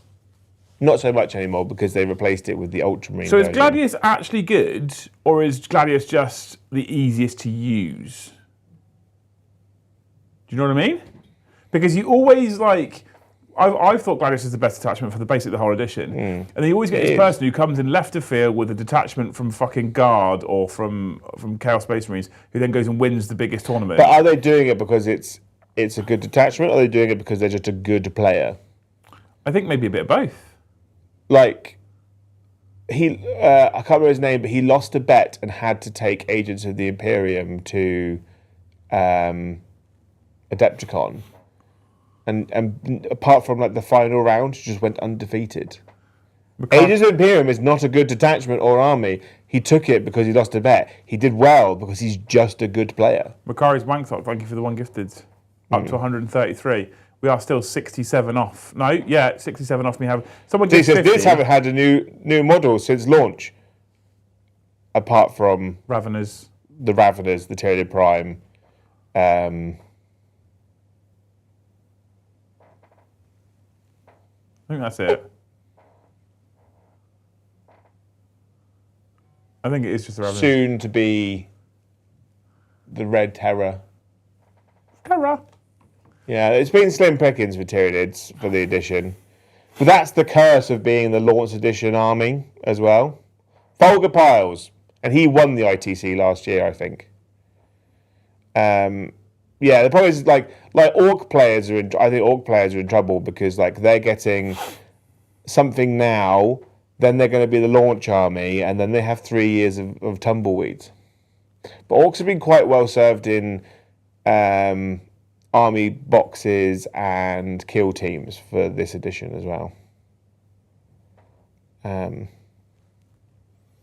Like my hope, I think I was saying to Tony earlier that like Tyranids have gone through an aesthetics change from 8th in the Leviathan box set. So I think we will start to see less new models but more resculpts this edition. Yeah, I'm kind of okay with that though.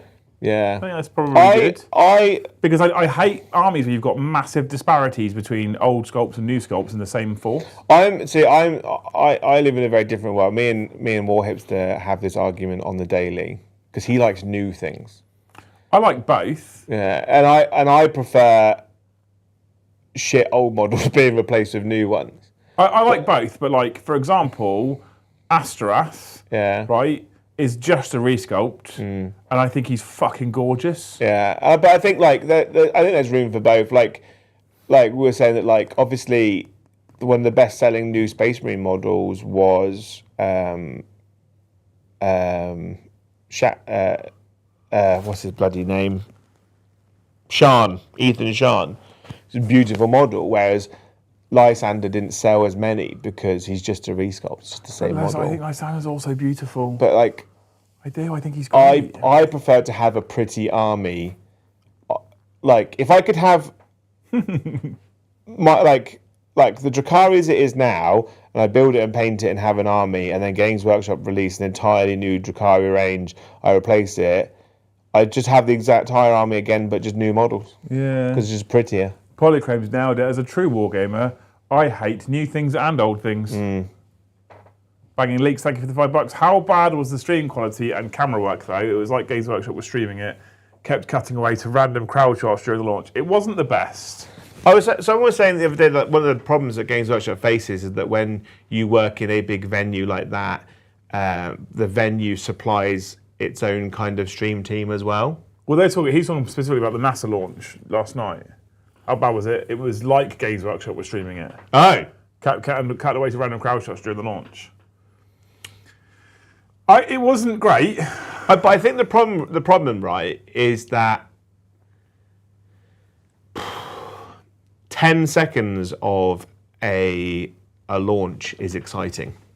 I do think that they still did a better job than Games Workshop. But you've got to think, right, a NASA launch, the build-up is like 10 hours of them getting it ready, safety checking it, crowds going, we're here for the launch, and then bloop, up it goes. 10, 9, 8, 7, 5, 4, Yeah, but there's and then you get 10 seconds and then maybe 50 seconds of it watching it just go off into the atmosphere and becoming a dot, and then it's done, you know? Like, realistically, I think I'd prefer to watch it on television as a clip. I enjoyed watching it. I didn't think it was that bad. It wasn't great, but I don't think it was that bad. Like, it wasn't Games Workshop levels of shit, let's be honest with you.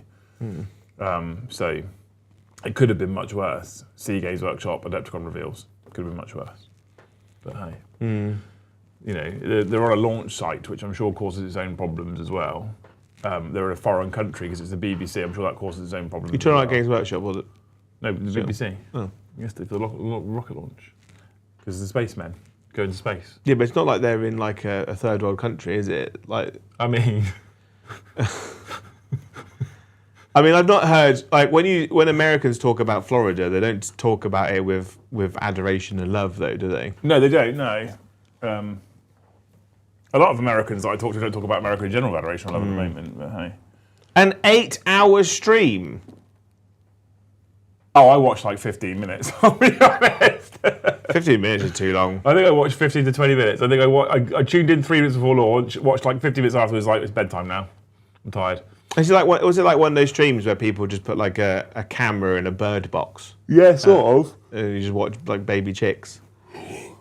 Yeah, But then there are young women making literally thousands doing streams of them just being asleep. So it does show that people will just watch anything. There was a moment where the launch happened, which is like the most exciting bit. The cameras just went black. So the rockets fired and it went black. Like, oh, cool, good. Was that like electromagnetic explosion? I have no fucking clue. I couldn't thing.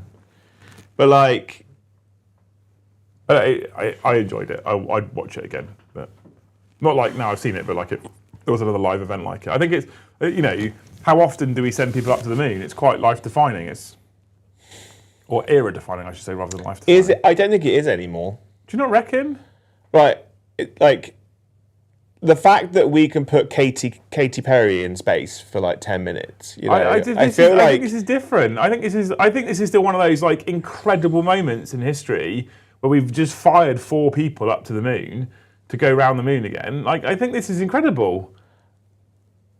I don't think it is, because we've got like that money could have been put to like, I don't know, the American school system.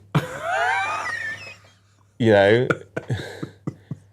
there's people in America that can't name 4 countries.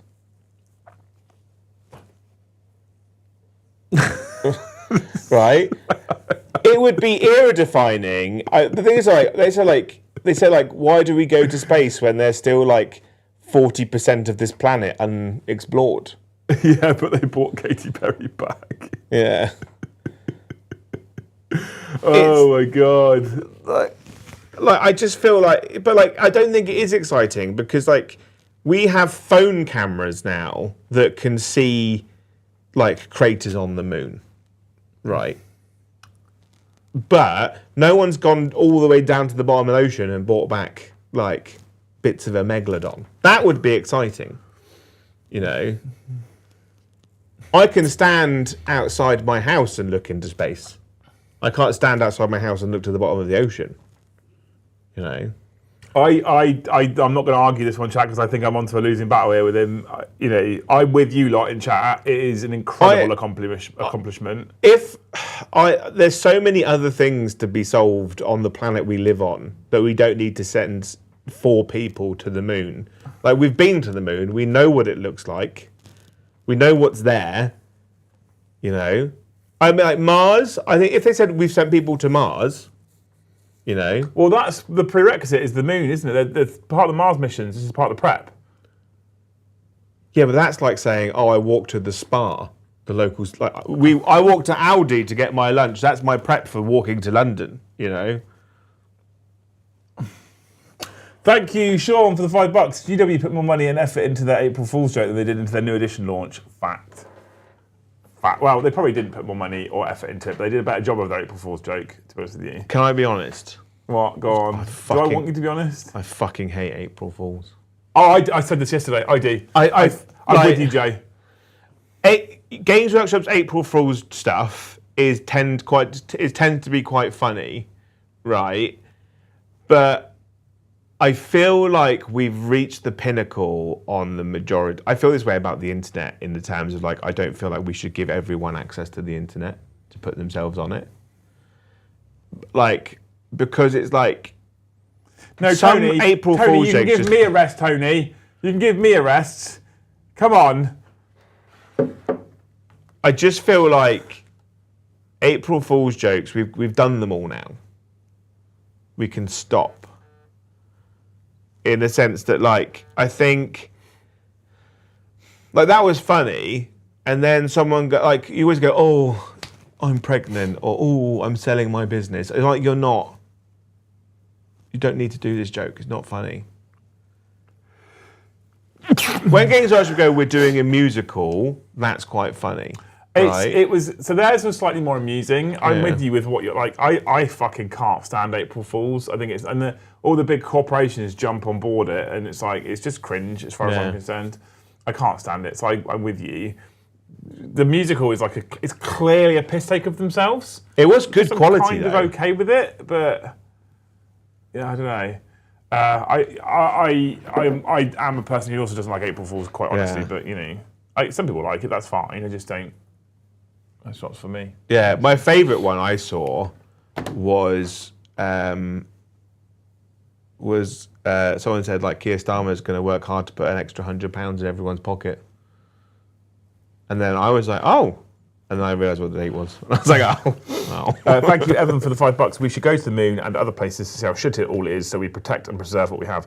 I mean, I think part of the moon mission is, firstly, we've barely discovered most of it. Secondly, I think some people have said this in chat as well. I'm pretty sure they're going to try and use the moon as a staging base to get to Mars. So they need to build on it eventually. We are. Let's be honest. We're running out of space. I felt they did a terrible job advertising it, that they're going to the moon. I don't know, mate. There's plenty of people watching it. I'll be honest. I didn't even know it happened. But I don't. I'm on social media all the time. I don't know if we can attribute your awareness of what's going on in the real world to they didn't advertise it very well. I'm not sure that's a fair comparison, quite honestly. I think it is a fair comparison because I'm on the internet all the time, and I sat on the toilet and went on social media at least 4 times today. It was literally constantly spoken Not about. 4 times on the toilet. In the Thanes chat last night before it happened. The link was put in there as well, and that's a group that you're in. I was watching the Super Mario. Right, so let's not attribute your cinema awareness. didn't tell me. Let's not attribute your awareness to whether I did or didn't do. I listened to the radio in the car to that. No one talked about it. Oh, fuck my life. Like, please give me a night off, chat. Please. No one told me. I saw a wonderful film about Yoshi. Yeah. I'm taking the kids to see that on Monday. Is that Joe admitting he doesn't read Thanes? Fact. I'm going to be honest, right? I dip in and out.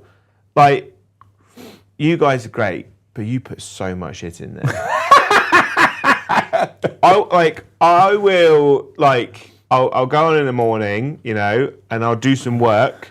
And then I'll go on like 2 hours later, like something's drying, and there's like 400 messages. I'm like, no, I'm not reading that. Sometimes I'll just go search, JOE. My name's not come up. Back to work. Well, Joe, you might get your note off at this rate because thank you, Jarl Tom, for 5 gifted memberships. Thank you, Jarl Tom. I hope that you get a lifetime supply of picnic chocolate bars. That's not a good hope. You bought in the new picnic chocolate bars on Tuesday, and they're just worse. You say that, but I'm still eating them. It's because you bought loads. That's not because they're good. It's because you won't bin them. Yeah. Never change. And then thank you, Mr. Tony Winnick, Joe, right, for 70 gifted memberships. 70! 70 gifted memberships, chat. Tony, I hope that you become the one true Tony. You know, the leader of Tonys. You have a phone, like a big red phone, like that Batman has, and you can just communicate with all Tonys on the planet. How do we feel, team, about Joe and I having an extended bank holiday off? How do we feel about that now? The food dumpster. What a great name. I'm glad it's food. Because that now puts us on. My eyes are fucked. I haven't got my glasses on. They're downstairs. 208. Is that what it says? Normally I can see it from here, but my eyes are so tired. 208. There's 204 people watching. There's 240 people watching. What, 239 they left. And 208 members and £65. Only 128 likes though. Yeah. Yeah. How do we feel about it, Tony? See you next week. He's keen for us to have the night off. Take a long weekend, boys. Are you sure? Because I'm fucked. I can. You can, Liam, but Joe can't. Kai, if Liam's not here, I'll just leave. I have got a key for the door. I'll just lock it on the way out. No, don't lock it. Why? Toby and Dan need to get up here for using the microwave and stuff. Yeah, but they got a cooker in the middle They have floor. no microwave. Don't lock it. I'll put the microwave on the stairs. Fuck Joe after this nonsense. You have a lovely evening, Liam, but he can do some work. What nonsense? They don't like the fact that you are so anti-space travel. I think Kai put a thing in chat, and I actually would believe this fully. I don't know how true it is or what his source is. Yeah. But for every dollar spent on the space travel, it brings something like $20 into the US economy. So actually, it's value add rather than cost. But why? What do you mean? Why is that money going into the economy? I don't know. It's like the royal family, and I know we've all got opinions on that. Yeah. And I don't know how true this still is, but the statement used to be that for every pound it costs the British people to have the royal family, because they are obviously state funded, they bring more in things like tourism. Yeah, because people go to London, right, where history was like invented. You know. Well, it's got to be Cape similar. Canaveral didn't invent any kind of real history, you know, apart from like the space travel. But like, how many people are going to Cape Canaveral? I mean, there's quite a lot of people there yesterday. Yeah. How many of them are from America? I don't know. I can't win. But they could put that money, like I said, into the American education system, and they can make smarter people that work harder. But do you understand the concept of value add? Like it costs you 1, you make 22. That's good value for the company. Yeah, but how much money is Trump costing that country? I mean, that's a whole different conversation that we can't and shouldn't go down, Joe. To be quite frank. Yeah. I don't like talking about politics on this channel because this is a hobby, right? But it still costs me a fucking fortune to get here now. Oh my god. I love you. Please never change. The long-haired What's-It is costing me a lot of money right now. Bastard. He's also the reason that Warhammer is going to get more expensive. Maybe, yeah. The price hike's going up because there's bloody... Because next month... I saw this the other day. Let's put this one to bed quickly, right? There's going to be the April price hike. There is absolutely no requirement for Games Workshop to put prices up. I don't know. Shipping stuff around the country is more expensive now. The now. margin that they already make on that product, they could swallow it. Yes, but they're also a business that likes making money. They could swallow that margin and continue to make millions for their shareholders. Right.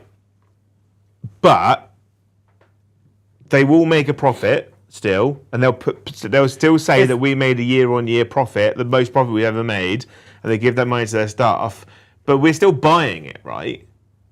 Right. Like, people still have to buy the product for them to make that. Of course, which is another reason why they shouldn't put their prices up, so they can encourage people to continue to buy it. But they could swallow it and still make enough profit. They could. Games Workshop, quite frankly, would go, Joe's dog farted an extra 5 times this last year, which means there's more greenhouse gases. We have to put our prices up. That's what they're like. They'll blame it on what's going on. But Games Workshop does like little and often instead of one big price hike, right?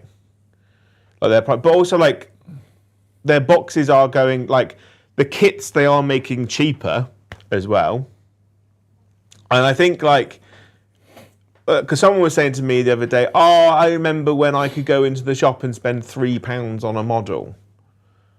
And I was on a blister pack for like 3 guardsmen for £3. I was like, so it still costs you £10 to have a unit. But at the time, the average wage was like £3 an hour. Ultimately, though, the long and short of this is, and this is something that I've always been an advocate for, which is counterproductive for both of my businesses to say this out loud, but I'm going to say it anyway. And when people complain about Warhammer, I have to kind of remind them of this. Now, I do get that for a lot of people, Warhammer specifically is a mental health escape. It's a way you can relax, it's a way you can chill out, it's escapism, you can go and immerse yourself in a different universe. I get that, I use it for the same thing. But ultimately, if you don't buy water for the next month and you don't drink anything, would you die? Yeah. If you don't buy Warhammer for the next month, would you die? No. Like, it is a luxury product that you don't have to buy. And the same with any private company that's selling you something, with the exception of water companies, which shouldn't be private in this country anyway, whole different story. But with any private company that's selling you something, if they keep putting their prices up and you keep buying it, they'll keep putting their prices up. And there's got to come a point where their prices go up and people go, not anymore, I'm stopping, I can't buy anymore. It's fucking too expensive now. And then they go, oh shit, we've gone too high. Yeah. And then they'll stop and they'll learn. I think Games Workshop is still doing still going to work hard to keep the product cheap for us because they know that there is a ceiling. I mean, I don't think the phrase Games Workshop are going to work hard to keep the product cheap for us is something we can ever say with a straight face. I think Games Workshop wants to continue to sell us models forever, indefinitely. I completely agree with that. Right? So they know that there is a price point where we will stop. Do they? Because I feel like we're there. Right? They'll know that they will stop because we'll stop buying the product, So I feel like, for me personally, and I'm able to business expense it, I feel like we're pretty much there. And yet everyone's like, we know they're going to put the price up this month. Yeah. Because they will. Yeah, and we'll continue to buy it. Of course we will. Oh, that's right. Andy, I refuse to listen to the StarCraft argument as a Games Workshop killer. Because it won't. Because StarCraft is living on legacy at the moment. If StarCraft released that game 20 years ago when people were playing StarCraft, then I'd be like, yes, there's a competition. But Games Workshop has no competition. They don't currently. Like, they don't currently, and I don't think anyone ever will. I don't know how I feel about that second part of that statement. I don't know if I think someone will or won't. There's been plenty of companies in the past that have tried and failed. No. Just in general, if we talk about, come away from Games Workshop, talk mobile phones or talk cars or talk whatever, big products. There's plenty of times where companies have had a monopoly, they've been the biggest seller globally, new company formed, erupts onto the market, does a better job, stock price goes through the fucking ceiling, they're very successful, they suddenly challenge the norm. Disruptors is what they're typically called in business, right? A disruptor comes out and goes, we're doing it differently, this is how we're going to do it, and they go, fuck, that product's really good. And that happens, it happens loads, right? Yeah. We haven't seen that yet. Yeah. We've seen companies try, we have, and we've seen them fail so far, but we haven't seen that yet. That doesn't mean it's never going to happen, though. Just because we haven't seen it yet doesn't mean we'll never see it. It's very possible that it will still happen. I think it's too hard for anyone to break into it. Right? Too hard. I think it's very hard. Because, like, Games Workshop has hundreds of stores around the planet. They have 30, 40 years of backstory and niche and stuff. Like, that people like. Most people that support the other game systems tend to be disenfranchised 40k players. I agree. Right? And I think a lot of people do, at least, yeah. I think for every player that leaves, we are still getting 2 or 3 kids into this hobby. It's Because growing, it's easier to access. I agree. It's growing. Yeah, I agree with that. Right? Because a mum can take a kid into a Games Workshop store where someone will teach them to build and paint and play that game, regardless of how expensive it is. Someone who wants to get their kid into the StarCraft game has to buy it and then teach their kids to build it and paint it and play it, right? And I don't see most mums doing that, right? Like maybe the dads, but I don't see like the the mums or the nans or the granddad. It's easy for mums, nans, granddads, family members to buy Warhammer because it's so accessible. And they go, oh, it is expensive, but that's what he wants. I'll get it because I can get it from Toy Master. I can get it from like a local, just random toy shop. You know, I can get it from Games Workshop. I can get it from Warhammer. If you want StarCraft, you have to find someone that specifically stocks it. I completely agree with everything you're saying, for reference. And I don't currently see how anyone will come in and disrupt. And Josh has come in chat and said the question is it worth disrupting? Depends on how much of the market share you think you can wrestle away from them. And if you think you can wrestle away millions and millions of pounds, I'd argue that someone would say that's worth it if it only cost you £1 million to get to that, for example. I'm not saying it's going to happen. I'm not saying it will happen. I'm not saying I think anyone will do it, but I think it's naive to say it will never happen. Yeah. I don't like, people say like, oh, Amazon's going to kill it. I don't think Amazon can afford to buy it. I think Amazon could kill it, but only by mishandling it. Yeah. And I don't think they will. I don't think Amazon will buy Games Workshop or will be allowed to buy Games Workshop until the top earners, the owners of Games Workshop, are gone. Yeah. Well, like I said, I don't think they buy it and kill it either. I think if they kill it because they mishandle the IP. And they've done that with other things. And even the things Amazon have mishandled before, they haven't killed the IP. Yeah. People have just gone, don't like Rings of Power, right? Which I'll go on record as saying, I didn't hate it. I didn't adore it like I like the Lord of the Rings movies, but I didn't hate it. I watched it. I thought it was all right. A lot of people got really butthurt about it. A lot of people got really upset about what Amazon did with Rings of Power. And guess what? The Lord of the Rings survives and continues to be a massive franchise. And people say like, oh, they like Star Wars killed it. And I'm like, I saw the trailer for the new Mandalorian Grogu movie, but I was like, I want to go to the cinema and see that. Star Wars is something that I've not really cared about for a while, but I saw the trailers for the Mandalorian movie and I was like, yeah, I want to see that. I'll spend money to go and see that. And I think like those franchises never did. Warhammer, Games Workshop is the Lego of the miniature world. Again, I agree with you, but what I think personally is, I think Games Workshop's biggest risk and biggest enemy is themselves. Oh, 100%. And I think they've gone past this point in business where they have to be particularly concerned about competitors. They have to have a little bit of concern. They'll have people at Lenton who are looking at other companies and keeping an eye on what's going on because they have to. That's how business works in general. But for the most part, they'll go, we can keep chugging along as we are and we'll be okay.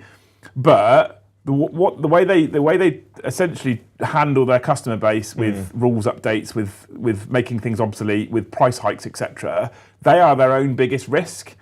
Do I think another company is going to come out and challenge Games Workshop and destroy them and take over their business? No, I don't think that's going to happen. Do I think that the player base could become completely disenfranchised with the company? I think it's more likely.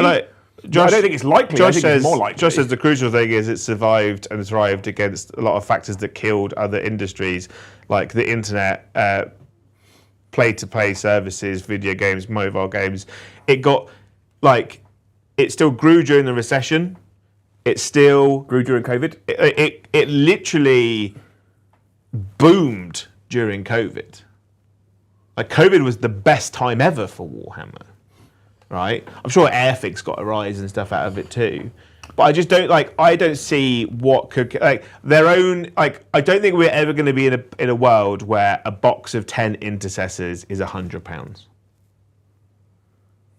There's going to be a cap on where it hits. Right, like COVID was God's gift to Games Workshop, says Benz, but I think COVID was great for the game industry, and the gaming industry is trying to recapture that, but it can't.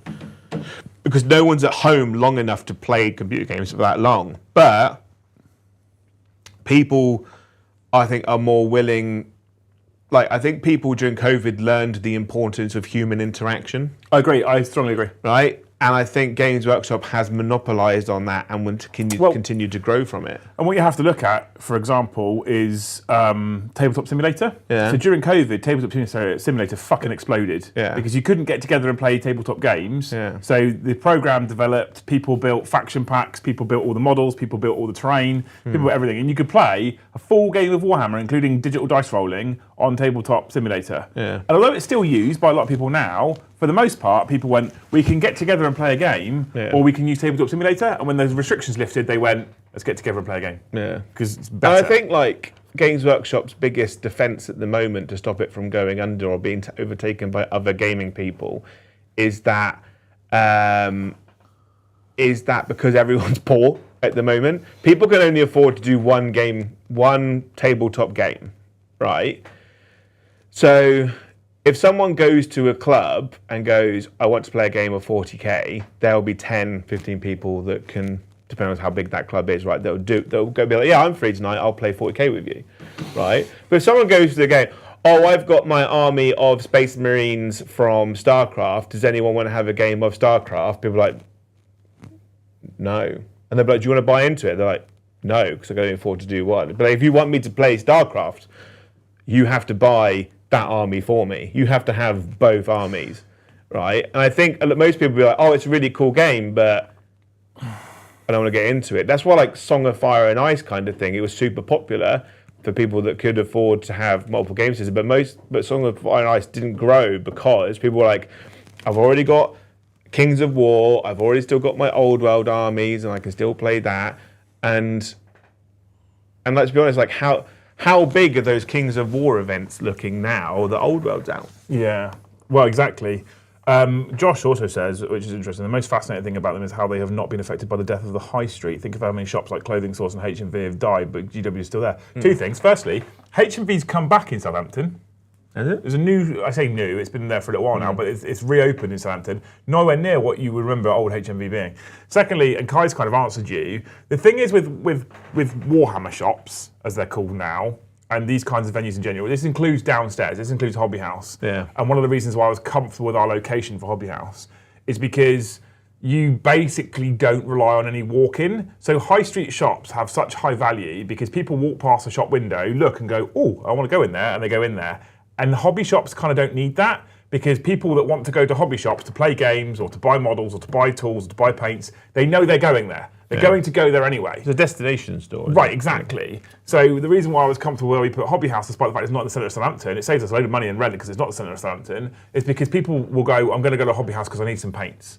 I need to go pick up some paints, or I want to go pick up a box of intercessors, or whatever it might be, and they go there for it, which is why I think. But Games Workshop also, they don't. Their sales targets have got nothing to do with profitability. Their sales targets are to do with new sets, starter sets. How many new people can they get into the game? It's just a constant churn of get new people in, get new people in, and get new people in. Because Games Workshop themselves know that once a person becomes established in the hobby, the likelihood that they keep buying from Games Workshop is actually not that high because Element exists and Wayland exists and Travelling Man exists and fucking Hobby House now exists and etc. etc. etc. So they want to get they'll bring the new people in. We'll get the new people in and they can go off to the independents who are ultimately still buying product from Games Workshop anyway. Yeah. So we're still making money off them. It's just we're bringing the new people in. Yeah.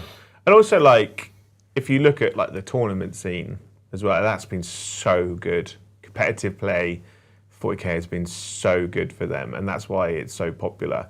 I think, like, when you look at something like Beachhead, their biggest event, which was like 300 people, was 40k, and then it was Age of Sigmar, then it was Horus Heresy, and then it was Old World and Kill Team.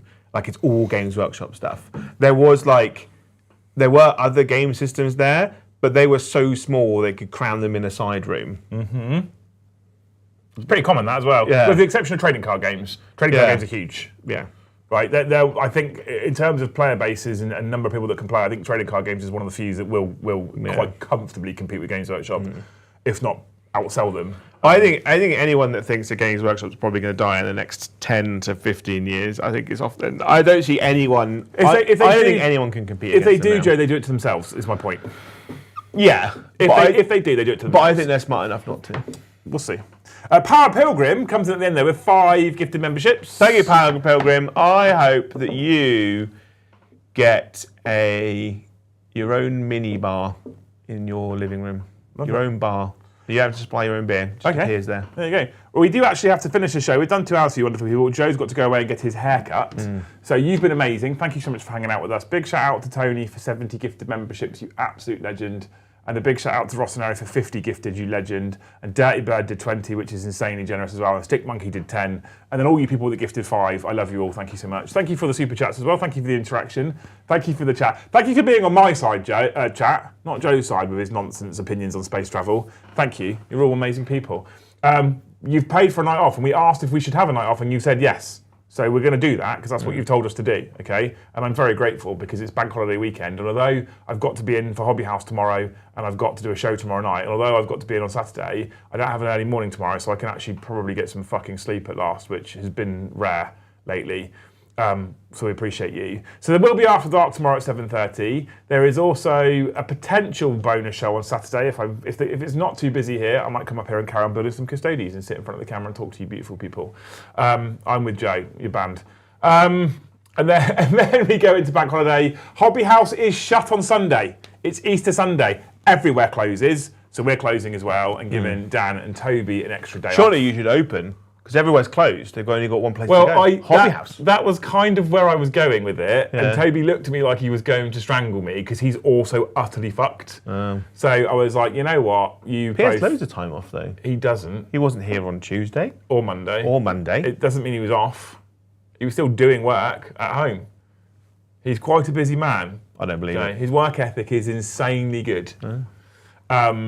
So yeah, we're closed on Sunday because it's Easter Sunday. We're obviously closed Monday, Tuesday because that's our normal hours closed. But we'll be back with Liam and Joe show on Tuesday lunchtime, and then with a live game of 40k in the evening. The game of 40k in the evening is Toby Joe, and it is Zone Mortalis terrain, and it is Imperial Fists versus New Iron Warriors, and they are using new detachments. So it's actually a really exciting game to look forward to on Tuesday, and then we go into our normal week of streaming next week. So are we doing the games tonight or not?